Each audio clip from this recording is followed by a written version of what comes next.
Классика крымско-татарского кино возвращается на экраны. В Ахмездите состоялся первый за несколько лет публичный показ легендарного фильма о крымско-татарском Робин Гуде, отреставрированного при помощи искусственного интеллекта. В исторический контекст фильма зрителей ввела кандидат политических наук Алиме Абселямова. Посмотрите, если мы обратимся вообще к мифам, то один из самых распространенных видов мифов – это мифы о героях. То есть о том, как правильно, как хорошо, какие правильные, добрые, смелые, отважные, какие хотите положительные качества оставляете. Это героизация, с одной стороны. С другой стороны, этот фильм очень четко, на мой взгляд, показывает о том, что протестное, как мы сейчас говорили бы, начало в Алиме, вот это вот народ, он поддерживает нас, вот смотрите, это ж вот мы ж ради этого это все и делаем.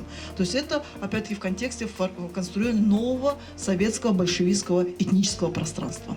Показ был организован студией Хараденис Продакшн совместно с молодежной инициативой Генч Архадаш. Цифровую реставрацию фильма выполнили Исмаил Месицкий и Юсуф Дерменджи. Все мы знаем этот фильм, все мы слышали об этом фильме, но мы его никто не видел. Изначально у нас был очень плохого качества фильм. Мы с помощью искусственного интеллекта его повысили до 4К. Мы теперь можем наблюдать более все четче, лучше. Все элементы, над которыми работал в том числе Баданинский, эти лица, взгляды, этот там столик на заднем плане. Главная цель была в том, чтобы показать этот фильм так, как он выглядел 100 лет назад, и чтобы он вернулся сейчас в нашу культуру. На мое мнение, он и сейчас является достоянием народа, но просто он был скрыт от наших глаз. Этого не должно быть, поэтому мы его будем выставлять на всех площадках, чаще говорить о нем, показывать его. Над фильмом Алим работали такие выдающиеся деятели крымско-татарской культуры, как Умер Ипчи и Усинин Баданинский. А в главной роли снялся первый народный артист Крымской ССР Хайрия Мирзаде, навсегда вписавший себя в историю крымско-татарского кино. Благодаря аутентичности декораций и яркости характеров фильм оказался интересен и старшему поколению, и молодой аудитории. Мне очень понравился фильм. Нравится, что возобновили это все с помощью нейросети, этим всем занялись. Мне очень понравился образ Сары, что она в определенных ситуациях помогала Алиму, спасала его. Впечатление, на самом деле, как для молодого зрителя, огромное количество. Первое, на что я обратила внимание, это на архитектурную обстановку, потому что настолько в таком аутентичном виде я Крым никогда еще до этого не видела.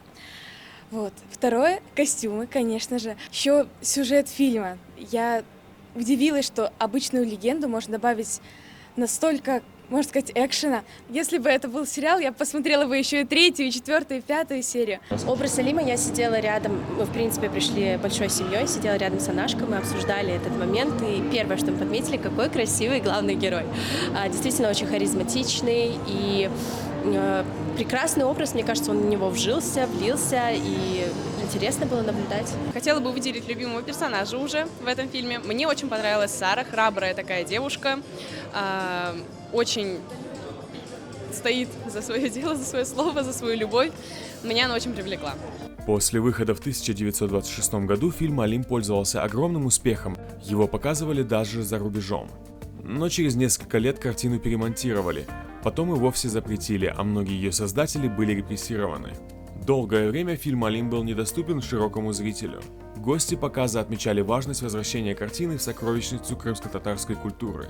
Он полон очень важной документальной информации о нашем фольклоре, о том, как выглядел Крым ранее, как сама работа режиссера Тасина и других деятелей, которые работали над этим фильмом, я вижу, что работа была проделана огромная.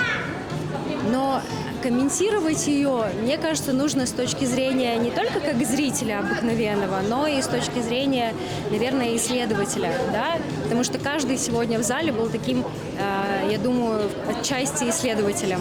Потому что многие увидели кадры впервые. Впечатлилась, конечно, очень.